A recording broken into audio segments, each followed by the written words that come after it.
इस वीडियो में सीखेंगे हम कि प्रश्न में लिखा हुआ जैसे कि राम ने 5,000 रुपया बैंक में 2 साल के लिए 10% वार्षिक ब्याज यानी कि साधारण ब्याज की दर से जमा किए। बताइए 2 साल बाद राम को कितना साधारण ब्याज मिलेगा। इस तरह का सवाल यहाँ पर साधारण ब्याज निकालने के लिए है कि 5,000 रुपया की राशि है, 2 साल के लिए है।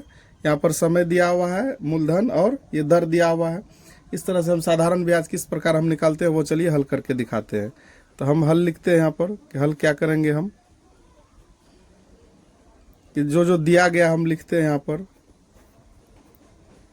दिया गया है कि मूलधन, जो हम राशि किसी से हम लेते हैं उसको हम मूलधन कहते हैं। तो मूलधन मेरा 5,000 रुपया है। फिर समय हमको दिया हुआ है, समय कितना साल के लिए, तो 2 साल, 2 वर्ष भी लिख सकते हैं। और दर, जिस दर से हम यानी कि पैसा लेते हैं किसी से उधार, उसका दर कहलाता है रेट ऑफ इंटरेस्ट। क्या है? दर 10%। तो हमको 2 साल के लिए जो है ब्याज निकालना है। तो साधारण ब्याज हम लिखते हैं कि क्या है साधारण ब्याज। उसको हम सिंपल इंटरेस्ट भी कहते हैं, तो SI लिख सकते हैं यहाँ पर। बराबर फॉर्मूला होता है मूलधन गुना समय गुना दर बटे 100। इस तरह से हम यहाँ पर इसका फॉर्मूला आ गया। तो और यहाँ पर हम क्या करेंगे, मूलधन रख देंगे, फिर समय 2 वर्ष और 10 इसका दर हो गया, और बटे 100।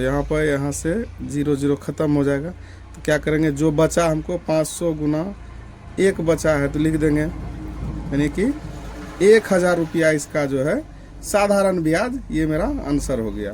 तो इस तरह से हम किसी भी राशि का जो मेरा, जैसे यहाँ पर 5,000 रुपया दिया हुआ था 2 साल के लिए 10% वार्षिक ब्याज, ये आपका बेसिक क्लास का बच्चे के लिए बहुत इंपॉर्टेंट प्रश्न जो कि हम इस तरह से हल कर सकते हैं कि जो जो दिया हुआ है, जो प्रिंसिपल अमाउंट है 5,000, समय 2 साल, दर 10%। तो इस तरह से हम फॉर्मूला पे रख के बना लिए।